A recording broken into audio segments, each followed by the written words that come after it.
Coming to you direct from Silencer Shop Studios, home of the Glass Case of Emotion. SilencerShop.com, the easiest way to buy silencers online, period. Stand by for education, enlightenment, enjoyment, and entertainment. He's not here to talk about your feelings. He's not here to say what you want to hear. He's here to say what needs to be said. Ladies and gentlemen, and children of all ages, please welcome your host, the pimp hand of America, Professor Paul Markel. Oh, yes, indeed. I am back. Did you just hit me with the Darth Vader? Is that what you did? You hit me with the Darth Vader? Or No. Did you? No. I don't know what that means. Oh, okay. It means that when I drop it really hot, When you drop it like it's hot? When I drop it really hot. When you drop it really hot, you only drop it when it's hot. That's what you're saying. Cool. Yes. Okay. All right. Are we all here? I'm here. Hi, I'm Zach. All right. I am your host, Professor Paul Markel. Welcome to Monday. Welcome to a new week of Student of the Gun Radio. Live via satellite is Jarrad. Jarrad, talk a little bit. I am here. I'm Jarrad Markel. I'm the COO of Student of the Gun, also the co-host of Student of the Gun Radio, and I'm in Salt Lake City. For those of you that are in the area, I would like to connect with you. If you're a student of the gun and you live in or around Salt Lake City, let me know. We'll grab lunch or something. If you drink beer, then we'll grab a beer. Well, there you go. That sounds like a plan. And joining me in the studio is Zachary, the shipping ogre. If you order something from Student of the Gun, he will touch your package. Indeed, I will. It's my pleasure. Maymays. Such fun maymays everywhere. All right.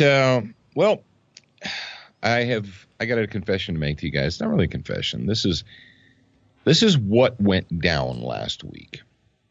Every once in a while, I like to actually step away from the microphone and take some personal time off. Now, I don't like to leave you guys with best ofs if we can help it. I mean, sometimes we do have to do a best of, and sometimes the best of is the best of, and that's what we do, right? But we actually just did a whole bunch of those in August, so we decided last week that we would not do that.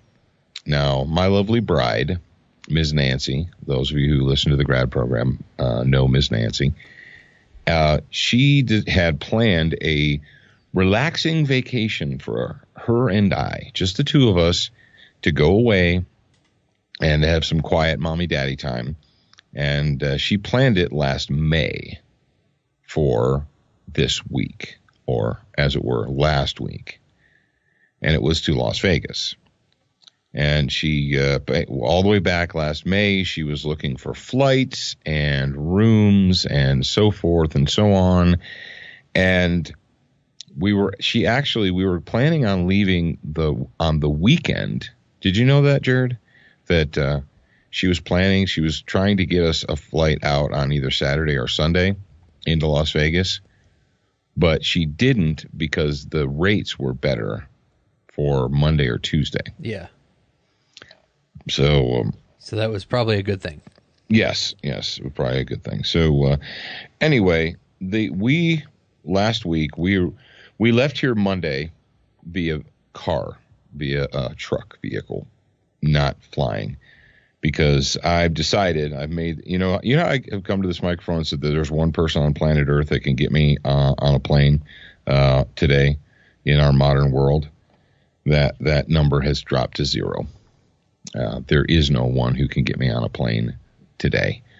We were originally planning on flying, and when everything went down on Sunday night, going into Monday morning in Las Vegas, I told her I'm not going to an airport, and I'm not going to disarm myself, and I'm not going to subject myself to the molestation of the clowns in the light blue sweater vests. I'm not going to do it. And yes, they're clowns. No, they are not security. I have been doing professional security my entire adult life. I've guarded human beings. I've guarded nuclear weapons. I've guarded this nation. I've guarded communities. I know what security is. And the nonsense that goes on in airports where we molest children and little old ladies and, white conservative people, but we skip over the other people because we don't want to offend. That is not security. That is the illusion of security. That is security theater. And I'm not going to be a part of it. I'm not going to voluntarily go through that nonsense anymore. So call me what you will. Oh, but you have to fly, Paul. You don't understand. There's just times you just have to. Okay. Well, live your life like you want to. But as for me, until we fix this nation, and it ain't being fixed very quickly, until we fix this nation, I'm not going to subject myself to those sweater vest clowns that have been granted way more authority than they deserve or need to molest the good people of the United States of America. So not going to do it. So long story short, we drove. We arrived in Las Vegas on Tuesday morning. And my wife had booked us into the Tropicana, which we very much enjoy. We've been to the Tropicana Hotel previously. It's not one of the biggest. It's not one of the fanciest. It's not one of the ones that everybody likes to brag about staying in. You know, people like to brag about staying at Caesars, and they brag about staying at, the Bellagio or the Venetian or whatever. People generally don't brag about staying at the Tropicana, but the Tropicana is a very, very nice facility. When Nancy and I were there before for our anniversary, they treated us fantastically, very well. Everyone we encountered, from housekeeping to check-in to, servers, dealers, I'm talking about car dealers, not like drug dealers. Everybody treated us very well. Everyone we encountered there was just super, great to us. And so there's no reason for us to not go back. But if you know anything about Las Vegas geography, the Tropicana is 2 blocks north of the Mandalay Bay on the other side of the road. And actually the Tropicana parking garage goes up to the street, and then right across the street is the Route 91 music festival area. So it's pretty close. It's within 500-600 yards of the Mandalay Bay, maybe 1,000 yards. I don't know, because you cross the street and there's Excalibur. You guys know Excalibur. It looks like a castle. And then right below it is the Luxor, which looks like the pyramid. Everybody knows the Luxor. And then right next to that is Mandalay Bay. Yes, we could see the broken out windows. And when we arrived Tuesday morning, Las Vegas Boulevard, south of Flamingo, or south of Tropicana actually, was still closed. It was closed off, taped off. The entire area was still a crime scene. Now, before we left, they opened up the boulevard, and they opened up Mandalay Bay's opened up, and they actually fixed the windows the day before we left. But the Route 91 was still a crime scene. And the FBI and Las Vegas Metro and all that, they had tents set up out there, and they were processing evidence and so forth. So, well, what was it like on the street? Well, Las Vegas did what every city does after every terrorist attack. And you're like, oh, hang on a second, Paul. The sheriff there said that it wasn't a terrorist attack. Okay, park that for a second. They did what every city does after a terrorist attack.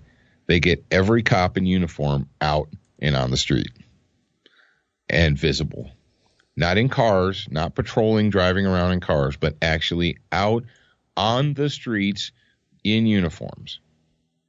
And they were all up and down the boulevard.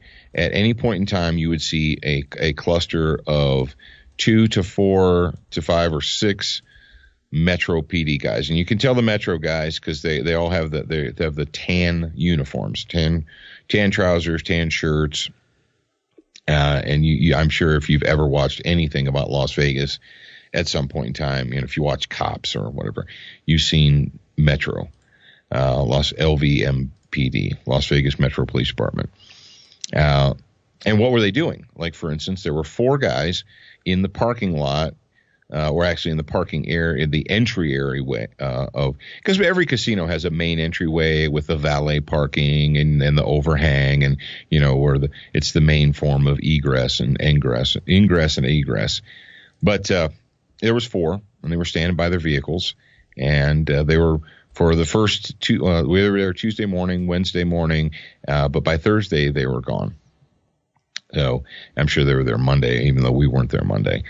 And that's what you do. That's what cities do, because they kind of feel helpless, right? They don't really have a serious solution. Now, they know that the perpetrator or perpetrators are down and gone, and what have you, but they need to make the people feel safe. That's why after every attack in London, after every attack in France, after every attack in New York, after you name it, what do? They roll out the cops in uniforms, and there's cops on every corner. Everybody in uniform rolls out, and they stand around on corners like, holding rifles. Now, these guys weren't holding their rifles. They were just in regular uniforms. But so they did that. And I'm not really knocking them for it. I mean, it's I can't even imagine the amount of overtime that they had to budget to pay those people, because they're not working for free, and I don't expect them to. But what was the mood of the people in Las Vegas? Now, the mood of the employees, the locals, the people that actually work there, not the tourists, but when you talk to them, like they would engage you, because they're all professionals. They know how to engage customers, and they ask them, when did you arrive? Where are you from? Where are you? And they're like, where are you visiting us from? That's very common. And then after they say, where are you visiting us from? Then they would ask, how long have you been here? Were you here on Sunday? And we said, no, we weren't here on Sunday, obviously. But all the people, were the hotels empty? Were the streets empty? No, not by a long stretch. I don't know what an early October crowd in Las Vegas is normally like. So I couldn't really gauge, but there were a pretty fair amount of people. There were people in the casinos, in the shows, out on the street, in the shops, and so forth, walking around. So it wasn't like the place was a ghost town. Now, I'm sure that there were people who had trips and who canceled them. And I woke up Monday morning real early, and I pick up my phone and I look, and there's a news flash thing. And I kind of shook my head, I looked at it and I thought, okay, was I dreaming? Because, my whole plan was to go to sleep, wake up, and go to Las Vegas. Is this like a dream or a nightmare, or what is this? No, but it was real. And so as I was drinking my coffee, Nancy came into the kitchen and she said, well, what do you want to do? She said, do you still want to go? And, part of me said, no. Because if I go, I'm just going to spend the whole time thinking about this horrible act of evil. But then another part of me said, well, if you don't go, if you make the decision not to go, then the scumbags, the villains, they win, right? If you change your plans based upon what someone did, they win. And I wasn't going to let that happen. So we went. And, I didn't post anything. I posted a few pictures while we were there. I didn't do any live videos. And a lot of you guys out there in the audience are probably wondering, you're like, why is Paul not talking about Vegas? Why is he not on the radio? Why are they doing shows about this and that and the other thing? Why didn't he talk about it Friday on the grad program? Because on Sunday night, we already had an entire week's worth of radio pre-recorded. Did we not, Jarrad? Yeah, we did. And I can also answer it. Part two of that question is because we've talked about this stuff before. Like, Dad has addressed this very thing before. So there's not much else he can say about it.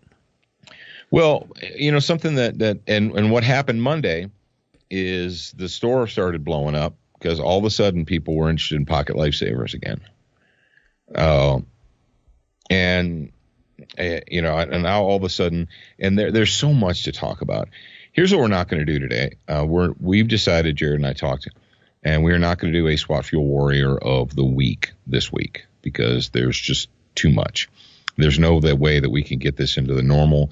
With everything that needs to be said, there's no way we can get it all into this show, into one show. And we're not going to try and get everything into just one show anyway. We're going to be talking about it throughout the week.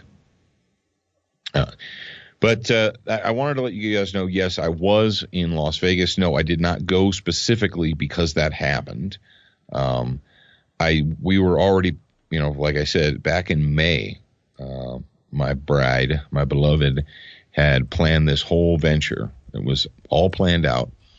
And the dates and the times and the hotel and everything was already set before this happened. And we decided that we weren't going to let him talk us out of it. We were going to go. And because, quite frankly, the people who were there, the servers and the hostesses and the hotels and what have you. So let's just say you say, screw it, we're not going. And everybody says, screw it, we're not going. Now, the people that actually get punished are the people that are working there, the people that work on tips, or the hotels the hotels, they base how many people are in them, how many people are gambling, and so on and so forth. I don't do a lot of gambling. I'm not a big gambling guy. I'll sit at a slot machine, smoke a cigar, and stick a $20 bill in there, but I'm not a big gambler. Although I actually, Jarrad, I'll say I won more money than I lost. So I'll say that. So that's a win. I mean, if you win more than you lost, then that's a win-win, right? Yep. So I felt the need to address that, and I wanted to kind of give you guys a heads up. Now, and of course, like I said, we left to drive there. We left here, Saratoga, on Monday. And we actually just stopped at a hotel on the way. We didn't get there Monday night.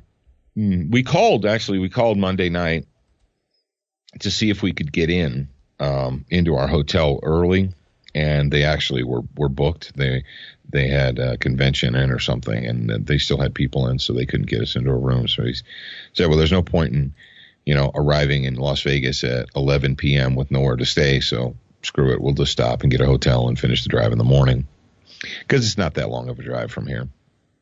Not compared to what we used to have to do in Biloxi. Yeah, not 27 hours. Mm-hmm.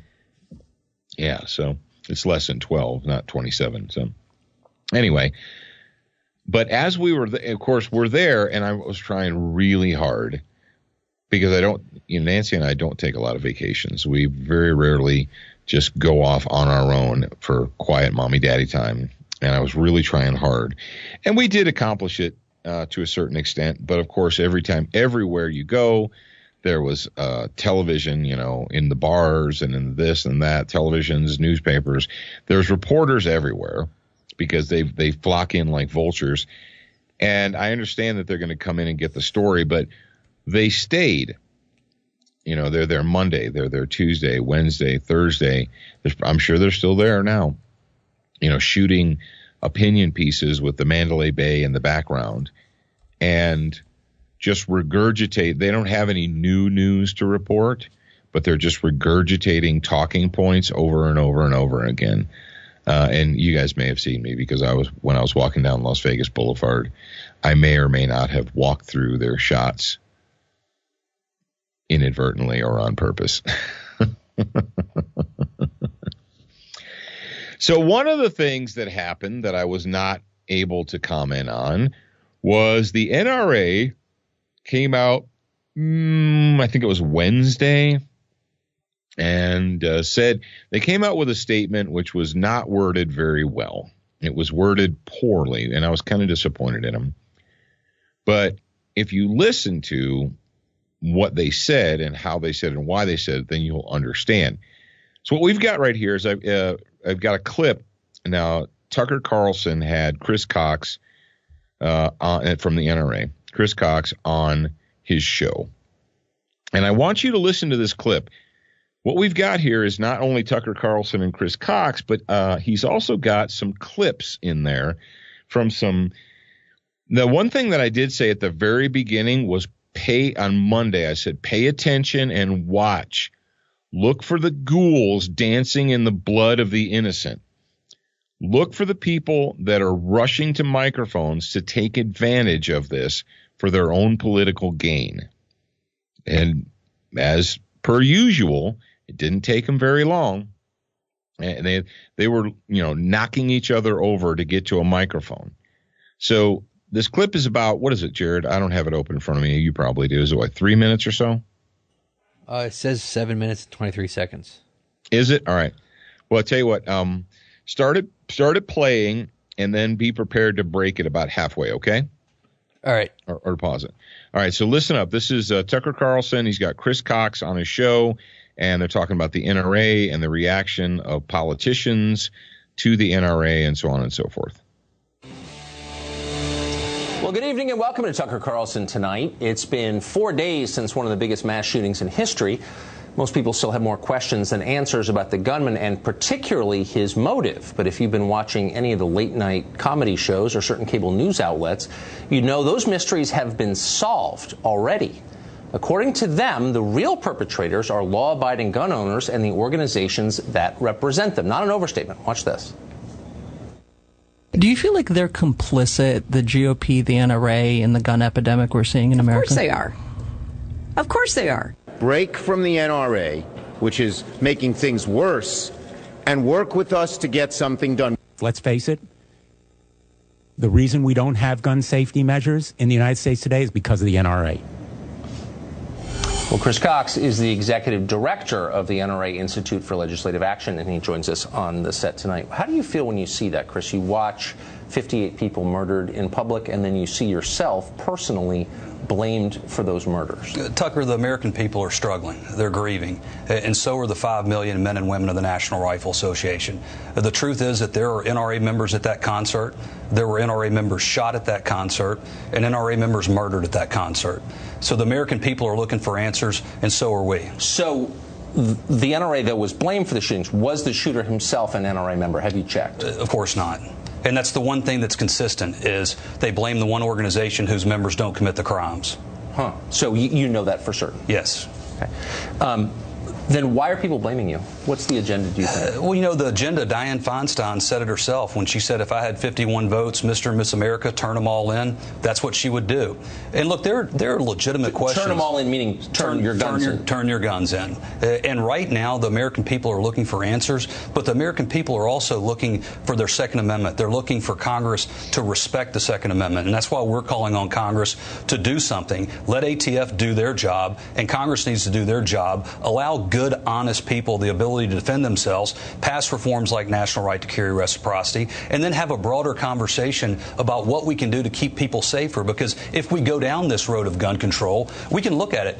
You know, universal background checks. This guy passed background checks. Well, let's go the route of California, where they've banned semi-autos, banned magazines, pushed waiting periods. They have ammo registration, but that didn't stop a massacre in San Bernardino, and it didn't stop a massacre in Santa Barbara. So they say, well, let's look a little bit further. You know, let's look at Europe and let's implement European-style gun control. Well, you know what? That's what they did in Paris when someone came in with fully automatic machine guns and hand grenades and murdered people there. There's a consequence to this, Tucker, and the consequence is good, honest people are left defenseless. The National Rifle Association exists to make sure that doesn't happen in America. So what is the solution? Hold on. All right, go ahead. The solution is to make sure that we address.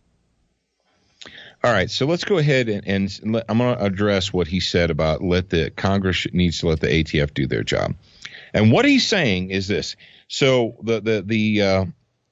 what everyone is grabbing and what all the news agencies, I saw a newspaper article. I stopped at a gas station. I walked in, a newspaper it said NRA seismic shift on gun control, or something like that. And what they meant is that the NRA has capitulated and agreed to gun control. And that's not the truth. That's not what they said at all. What they said was, and it was, like I said, it wasn't worded very well, or it wasn't worded, the explanation wasn't done very well, and that's why Chris is here. But they said, let the ATF regulate these bump stocks, right? These slide fire stocks or whatever. You guys all know about them. And whatever your opinion is, I'm going to caution you right now. Be careful about getting on the who cares, let's just ban them bandwagon. If you are of the mind, well, you're like, all right, those are stupid anyway, and they're range toys, and they're just a waste of ammo, and they're this and they're that, and I hate it, and it's retarded. No one should have one anyway, right? Okay. The reason those were developed was because the ATF, because of the actual NFA 1934, and then 1968, and then the 1986 I can't think of the name of the bill, but anyway, that banned the ownership of newly made machine guns, and you had to have pre-manufactured and pre-86 and all that stuff. Because the fact is, you and I should know, I mean, I would hope that my audience knows, that it is perfectly legal to own a machine gun in the United States of America, and it always has been. It's just been really expensive since 1934. Since 1934, because prior to 1934, if you remember, you could go to Sears or your favorite hardware store and you can order a Thompson submachine gun and have it shipped to your favorite, hardware store and go pick it up. Now, it wasn't cheap. They were like $298 or something in 1929. So that's some expensive stuff right there. But you could legally own it. It was not illegal for you to own it. You could own any select fire gun. You could have owned short-barreled rifles. You could have owned short-barreled shotguns without special permission. And Americans did. Not so much machine guns because the technology wasn't there yet, but your short-barreled rifles, short-barreled shotguns, pistols that had stocks like the old Mauser. You guys know the number 9 Mauser, with the wooden grip that has the 9 inscribed in the wooden grip. It's the 9mm Mausers they had stocks. You could and it's stored in it. It was actually kind of a cool thing. But anyway, the whole reason that the slide fire came into existence, or the Bumsky or the Defender or whatever, the reason that came into existence was because of the 1994 NFA, right? 1934 National Firearms Act. And then we had another in 68, and then we had another in 86. Because American gun owners, the gun culture, we want go-fast guns. We want it. And so what they did was they said, okay, they read the law. And according to the ATF, if the trigger function, you only get one press of the trigger, if you press the trigger backwards, it releases a sear and it only fires one shot, that's not a machine gun. And so what did we start figuring out? Dudes and dudettes, you guys remember the Hellfire? You remember the Rapid-Fire? The gun cranks? All of these go fast things, right? All these widgets and gadgets and so forth, that they've been around since the 80s. They've been, and the people do the whole stick your thumb in a belt loop and kind of precariously balance the gun on your hip and get the bump thing going. That's a range trick that people learn how to use. Zach's making a weird face. You didn't know that, Zach? You're talking like complete magic and nonsense to me right now. Oh yeah. There's a trick. There's a range trick that people have been doing for years, since I was a teenager, where you take a semi-automatic gun and you loop your thumb into your belt loop and you pull forward and you kind of give. There's been tricks with rubber bands, but all of that stuff, it's been around for a long, long, long time. It's not new. The reason that the slide fire stood out was because it actually worked. Most of the cranks and the Hellfires and the this and that, they worked really good as long as the guy who designed it was shooting the gun, but they didn't work very well for anybody else. And even the slide fire, the thing with the slide fires is you really need, you hand somebody one the first time and they're not going to be able to do it. Or, it takes a while to learn how to run it, right? And people are like, it's stupid, it's a range toy, it's nonsense. Okay, great, whatever. Doesn't matter. The whole reason that it exists is because of the regulations that have been put in place. So, and it's not new. Everybody, of course, CNN didn't know what a slide fire stock was until last week, even though I think they were introduced. Jarrad, do you remember when those were introduced? You remember when we went to Media Day at the range and there was a huge line of people waiting to test the slide fire stock? Yeah. Was that SHOT 2013? It was either 13 or 14. No, it wasn't 14 because we weren't there in 14. Oh, yeah, that's right. So it had to have been 13 then. It was either 13 or 12. But so let's say 5 years. Basically, so right around 5 years these things have been available, and CNN just discovered them yesterday. All right, Jarrad, go ahead and play the rest of the clip. I wanted to Oh, no. So anyway, my whole point is this. I know this is going long, but it's necessary. The bump fire stocks, whether you love them or hate them, what Chris Cox and the NRA said is, all right, let the ATF regulate them, because here's what they know. The ATF has already blessed and approved the slide fire with an official department letterhead, not once, not twice, 3 times. So if they say, and so NRA is like, well, let's get an ATF ruling. Let's get an ATF ruling on the slide fire stock, on bump fires. And because they know if the ATF reverses themselves, they're going to look like fools. Because all during the slide fire came to being during the Obama administration and the Obama's ATF, and it was blessed, not once, not twice, 3 times, thrice blessed. It was reviewed multiple times, and every time they said, no, it fits the definition. It does not fit the definition of a machine gun. It still makes the gun semi-auto.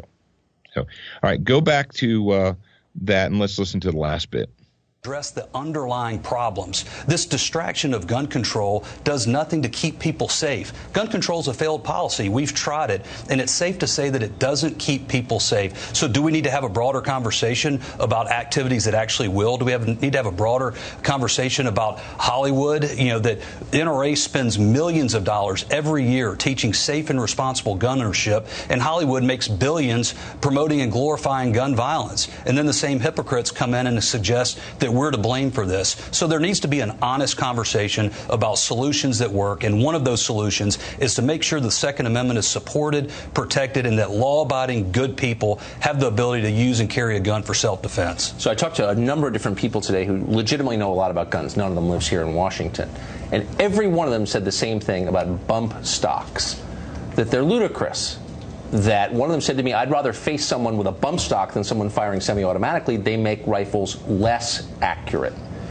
Why then the focus on then? Why then has NRA apparently said it'd be willing to back banning them? Is that relevant to what we saw? Well, here's what the National Rifle Association said, and we need to look at the facts here. The Barack Obama's administration approved the sale of bump stocks and these other devices. What we've said is ATF needs to do their job. ATF needs to look, and if there is technology that's come to the market that allow for a semi-automatic rifle to function as a fully automatic rifle, they need to be regulated differently. We didn't talk about banning anything. We talked about ATF going back and reviewing whether or not these are in compliance with federal law, and if not, let's look at working together and figuring out a way to address this moving forward. At the same time, Congress needs to do their job and make sure that they're going with meaningful solutions to these underlying problems, including respecting the Second Amendment, and we're going to be there making sure we protect the Second Amendment. So you all keep very close track of how guns are used in the country and compile statistics on them. Are you aware of other crimes where so-called bump stocks have been used? Well, no, we're not, and truthfully, there's not a whole lot of people out there who own these things. But again, it gets away from the broader conversation. This conversation about gun control is intentional. Dianne Feinstein's desperate to move the conversation towards gun control and away from Congress's failure and the last administration's failure to keep people safe. Now is the time that the American people want answers. We want to be part of that. We want to be part of a constructive conversation. But part of that conversation has to be not only respecting the rights of law-abiding people, acknowledging that law-abiding people aren't the ones out there causing problems, and making sure that law-abiding people have the right to defend themselves. That's what the Second Amendment's all about, and that's what we're here for. So here's a sincere, totally sincere and non-political question. We're about the same age. Shootings like this did not occur when we were kids. Same country. What has changed? What is this about? Why are we seeing these? Tucker, that's a conversation that's happening at dinner tables and in living rooms all over the country. I'm sure it's happened in yours. It's certainly happened in mine. And I don't know the answer. And I think we need to look at the broader conversation and have a broader conversation about a violent culture, about, what's happened with gratuitous violence out of Hollywood, what's happened with prescription drugs. I don't know the answer to these things, but we certainly need to look at all of these areas while at the same time recognizing and being honest enough with one another that if we we've tried something and it's failed, it's time to move on. We've banned semi-automatics in this country for 10 years. We banned high-capacity magazines. Bill Clinton's own Justice Department said it had no impact on crime. So let's be honest enough with one another and trust the American people to have an honest conversation. Let's work together, have Congress do their job. And on these side issues, if ATF needs to look at something. Okay, so we need to progress on with the show. But I think Chris explained it, and he explained it very well. And what he didn't say is what I'm going to say is what they said is, look, all right, let's throw these things, bump fires, slide fires, bump skis, whatever you want to call them. Let's go back to the ATF and have them review them again, because what we all know is they already have, and they've already been approved. See, everyone's acting as if these bump fire stocks were developed, designed, and sold like under the counter without the knowledge of the ATF or the federal government. And the fact is they weren't. So they're like, look, all right, you want to play that little game? Fine. We'll throw this over to the ATF and say, what do you think? Does this violate existing law? Yes or no? And the thing is, they can't lie because all the eyes are on them. If they come back and say, yeah, we've just decided that this does violate the existing law, and it turns the gun into a machine gun, well, then they're had. Then we'll have them, because we'll have them flip-flopping, and we can prove that they lie, either lying now or they lied previously. So what the NRA knows is they know that the ATF cannot come out and reverse themselves on slide fire stocks. They can't do it unless they're willing to throw their reputation in the garbage. So all of you guys out there ready to burn your NRA cards and stuff, take a deep freaking breath and remember that the enemy of your enemy is your friend, and the enemy of the politician. What did we hear at the beginning? Well, NRA is responsible. Or if NRA wouldn't get in our way, if NRA blah blah blah. Yeah, think about that. You probably would, in America, have Dianne Feinstein gun control today if it wasn't for the NRA. And that first voice you heard, that cackling hag Hillary, do you think the NRA is responsible? Absolutely, they're responsible. I got to drink some coffee and let Alex talk for a second. Attention, new listeners. We produced a free training video series called 7 Training Tips That Could Save Your Life. We want you to have access to this life-saving information. Get instant access now at studentofthegun.com. Do you watch Student of the Gun TV, read the blog, and follow us on Facebook? If you answered no to any of those questions, you are wrong, but you can easily fix yourself. Go to studentofthegun.com to find everything SOTG. All right, listen up. Thank you. I want to thank all of our sponsors, the people who make this show happen, the reason I can sit behind this black carbon steel microphone and talk to you guys every week, Monday through Thursday. SWAT Fuel, the Warrior of the Week. We didn't have one, but if you want to save some money on SWAT Fuel, I want you to have a stronger body and a sharper mind this year. We've got to. I need everybody in my audience stronger, sharper, and I need you on point. Okay? And SWAT Fuel can help you. They're not the only answer, but they are a answer. Okay? So when you go to SWATfuelstore.com, use the promo code SOTG2015. You're going to save yourself some money. Do it. Crossbreed holsters. Well, I'm wearing a gun right now. And the reason I'm wearing a gun comfortably all the time, every day, concealed, is because of the Super Tuck Deluxe. It's the most comfortable, highest quality hybrid holster you're going to get. That's the end of the bottom line. It is. So check those guys out at crossbreedholsters.com. Froglube. It's clean. It's green. It's green and clean. It's green, clean, minty fresh. And makes your guns clean and minty fresh. Yeah, there you go. It makes your guns clean and minty fresh. It's a bio-based firearms lubricant, and you can get it from froglube.com, or you can get it from Brownells, or get it from your local dealer. Get it wherever you want. I don't care. Century Arms. The clock is ticking, and it may be expired. I think one of their rebates may have expired last week. But if you want to check out the rebates and what they've got that's new and all that, go to centuryarms.com, and you can find out there. They got the Canic pistols, they got the TP9s, the Elites, and so on and so forth. I'm carrying an Elite right now. So the sweetest melon gun maker in America, Century Arms. DuraCoat, and I told you guys I haven't figured out what color I want my my Mossberg Shockwave to be yet, but I'm working on it. Because life is too short to have an ugly gun or a boring gun or anything like that. So check out, if you want to get some DuraCoat products, DuraBlue and dyes and DuraMetal and all that jazz, go to LauerWeaponry.com, Lauer Weaponry. If you don't know how to spell Lauer Weaponry, just say it into your phone and it'll autocorrect it for you.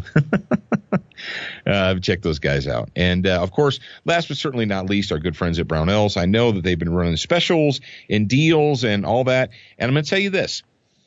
If the scumbags and leftists in America think that they can push through gun control, if they think they can do it, they're going to. And you know what that's going to do? It's going to inspire panic buying.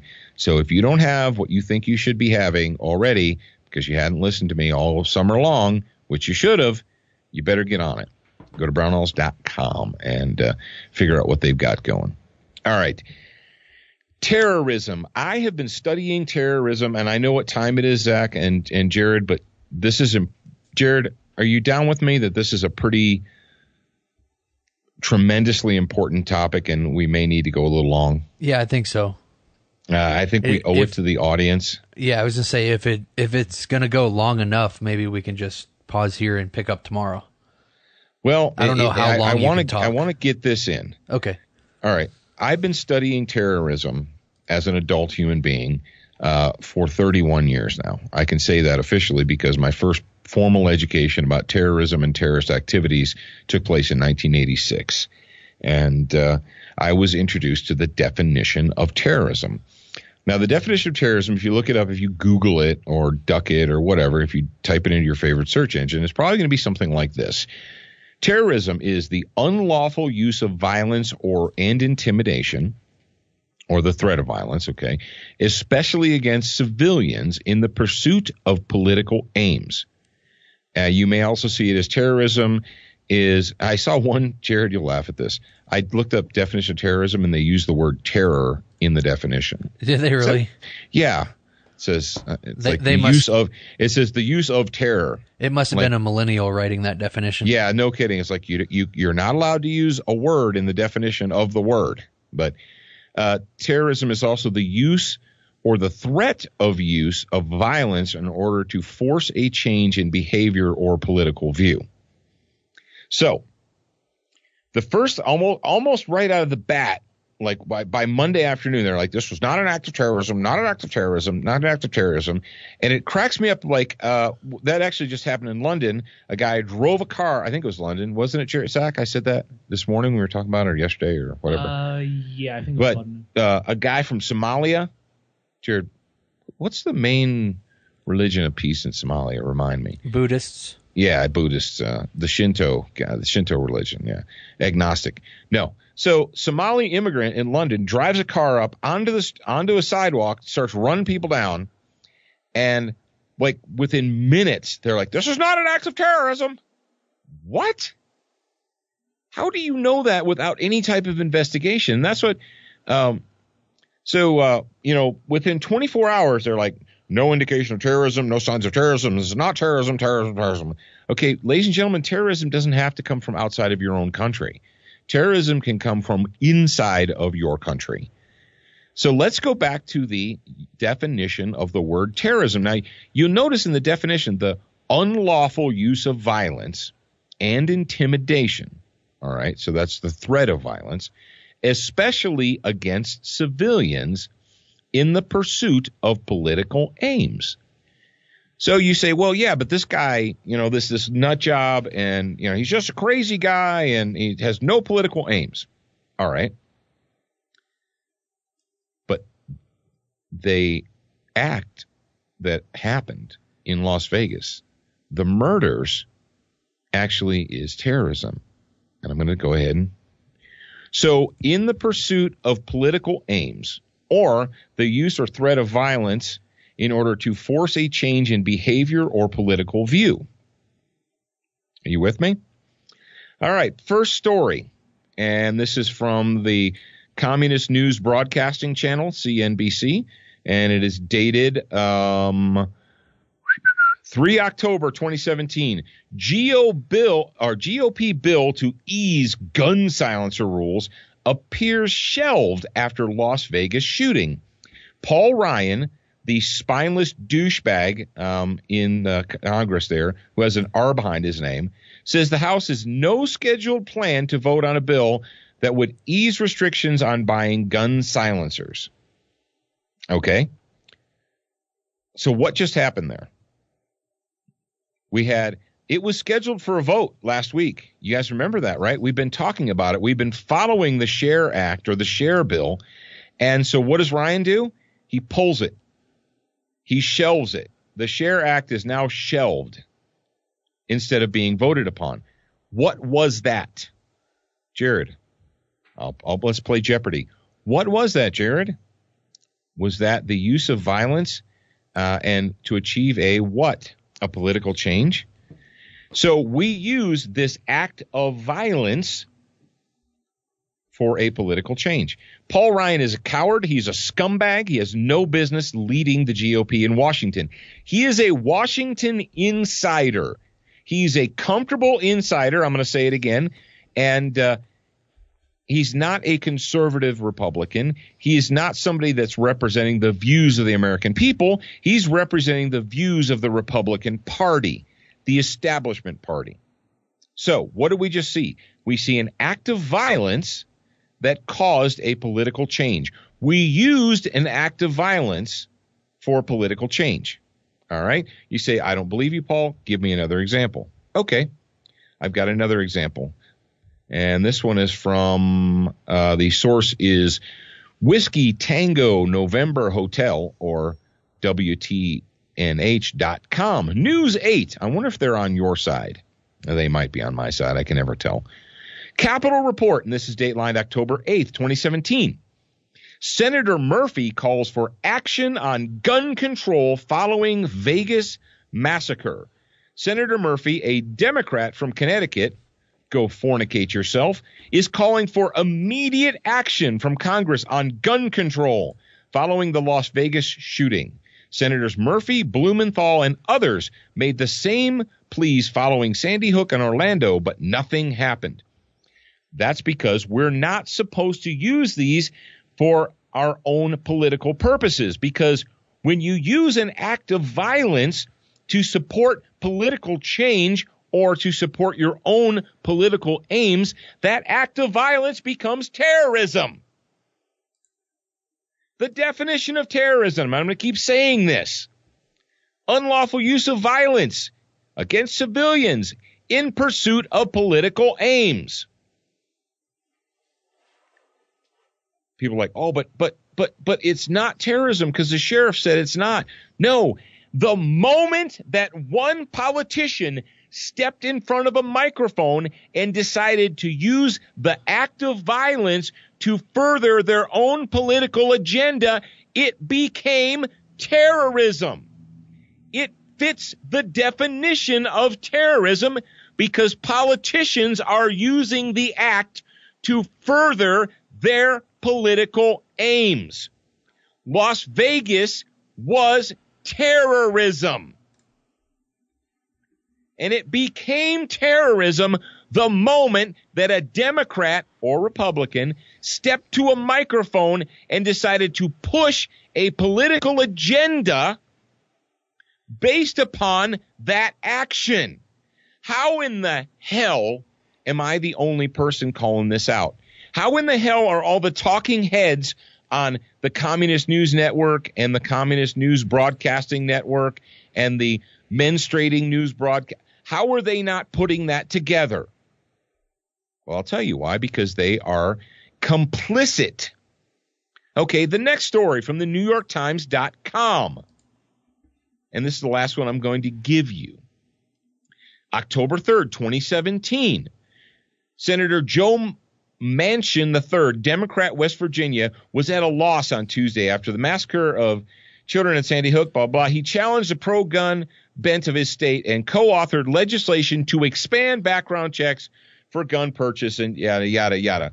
I think that common sense has to prevail, said Mr. Manchin. Blah, blah, blah, blah, blah. And it goes on, it says, amidst this and that and the other, it says the massacre, as we have done in the past, Democrats are contemplating legislation shaping the massacre. Feinstein of California, blah, blah, blah, blah, blah. They're using an act of violence against civilians. It says the title of the story is Democrats Bemoan Congress's Inaction on Guns. So they're sad that we're not using this terrorism to further their political goals. I've got one more thing to say because we're at 50 minutes right now. I can see the clock. Ladies and gentlemen, this kind of an act is going to continue to happen. And I'm going to tell you why. Because it just worked. I know that the perpetrator, the perpetrator that we've pinned this on is dead. So you say, well, how can it work? He's dead. He failed. No. The people that are using the act to support their political aims and to force a change in behavior, the use or threat of force of violence to force a change in a person's behavior or political views. That is terrorism. This action, the behavior of the politicians in Washington and the behavior of the media actually guarantees that this kind of action will take place again.